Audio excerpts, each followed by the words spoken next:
I think me and my old man and my mum, she'd get annoyed if I didn't say that, but we'd go down to Burton Joyce Park. There's like a little Astro, and then we just hit loads of balls, and there'd always be a bit of rubbish on the little Astro thing, and put them in the corner. And if I hit enough, I'd get pudding, which is always a win. I mean, there's always a lot of bribing. We'd go on holiday and couldn't have pudding unless I'd done a 100-stroke rally on ping pong or something. But you know, I was happy for it. Get a Magnum, like happy days. Yeah, I mean, my nickname's Pork. I do love food. I'm having to try and make that love of food a bit more healthy now. But yeah, I do love food and did love food, you know, when I was a kid. So that's the way to me. Food was tough when I first came in because I've gone from like working at Tarmac where, you know, you walk in, there's always somebody with a tray of donuts or something, or it's someone's birthday. We've got like a tuck shop that get 50p and get some chocolate. And when you sat at an office, you know, everybody knows it, or like biscuits or whatever, you eat it, don't you? And then, you know, you get into a habit of doing that. And once you get into an elite program, I mean, that's just not what you need to do. So that was quite a big adjustment. But other sacrifices, I suppose, like moving down from where I've always been. I've always been in Nottingham. Sort of moving away from my comfort blanket has been, yeah, an adjustment. I think I'm getting my head around it now, but I think at the start it was quite difficult because, you know, you get home and all of a sudden you're not with the people that you've been used to being with your whole life. But it's still exciting, you know. I think it was time to move out anyway. Sorry, Dad. But Dad was fuming. Now, you know, when we're trying to put the TV on, he's got a bit of competition. Before, me and the old man, we were locked in watching the footy, getting the American football on a Sunday. You know, there was no problems. Whereas now, Maddie and Mum, they might just whack on I'm a Celebrity, and then, you know, he's got no leg to stand on. So, yeah, no, he's not a happy bunny about that, but you know, it is what it is. I still travel up every now and again, and I had a season ticket at Forest for 15 years now.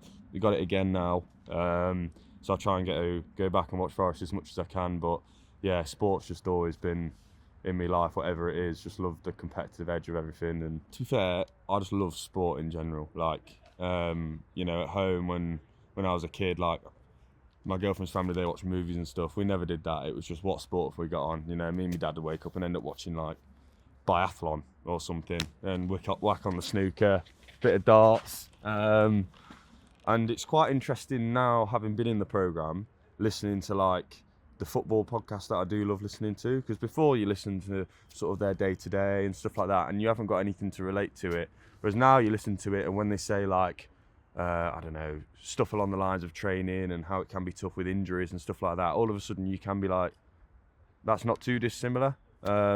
And it is quite cool now to talk about that because, you know, you do realise elite sport's elite sport. You know, you're trying to get them 1% edges. And now listening to other people and their stories, it's almost even more interesting because you can reminisce a bit with that. And I also love listening to footy, so that's another win.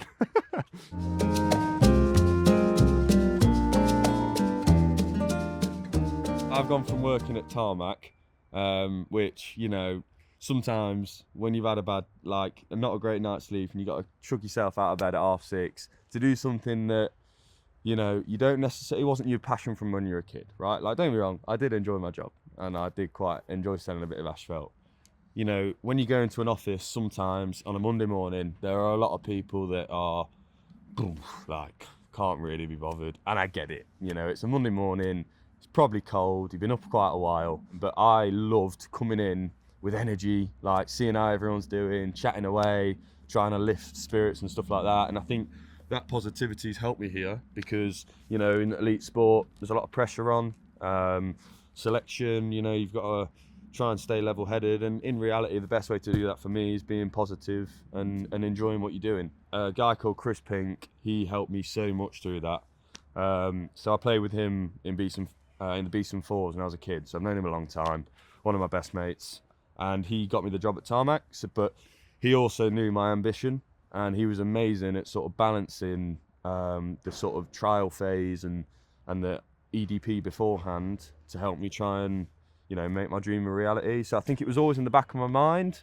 I didn't think it was realistic until I started playing really well for Beeston. I think I got 24, 25 goals that year, got put in the EDP, and then during the talent phase, as I say, he was amazing. He helped me sort of work a bit more flexibly, And then, you know, I was just honest with him the whole time, letting him know how I was doing. And, you know, he wanted it for me as well, which was great. And then once I got put in the programme, he wished me well, and, you know, still keep in touch now.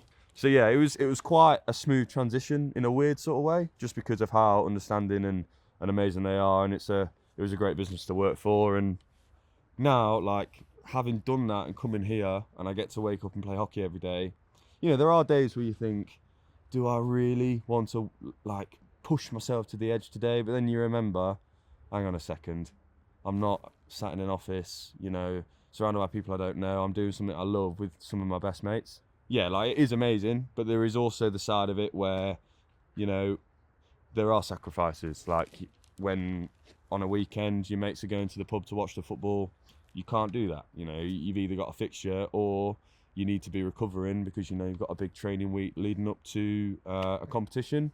And I think as well, with moving down for me personally, it's them sort of sacrifices where I know a lot from my mates from home haven't really had to do, and you do isolate yourself, and you have to find ways of creating comfort that are completely alien to you in an environment that's completely new. So, you know, there are sides to it that can be difficult, but you've just got to remember you're doing what you love. If 5-year-old Croft said what we're doing when we're older, and I could say this, he'd be buzzing. So you've just got to keep that attitude, keep that mindset, and then, yeah, everything's all good.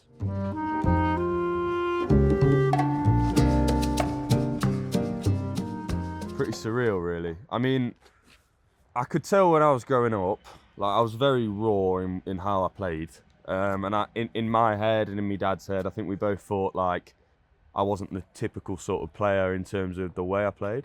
Like, at the start, because my game was so raw and it was purely around trapping the ball in the D and hitting it, I don't think I ever quite fitted into the mould of an England hockey player at that time as a kid, because I wasn't a great dribbler, I wasn't a great passer, but I could hit the ball and score. But that wasn't everything, you know, and it still isn't, which is what I needed to go ahead and work on. And me and my dad were pretty realistic in what I needed to work on.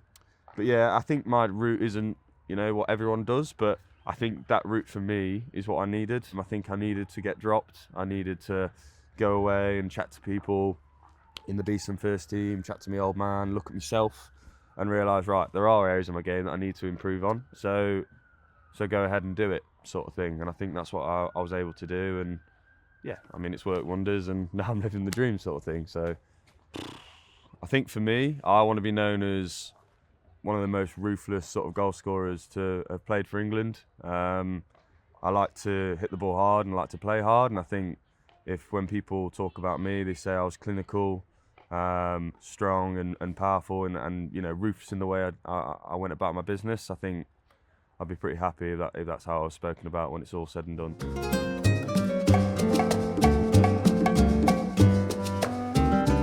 My debut, so it was quite a funny story. So me and my dad were, it was a Saturday, and we were about to walk into Greg's, I think, and then we were going to go and watch, I think it was Man City Man U in the FA Cup final. And then Revs rang me and said, Crofty, I think I'm going to pick you. I said, what?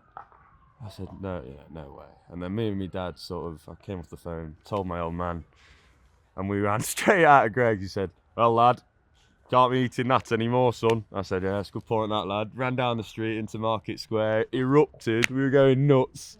All the people were looking at us like, what are these two idiots doing? It was like 12:30 or something.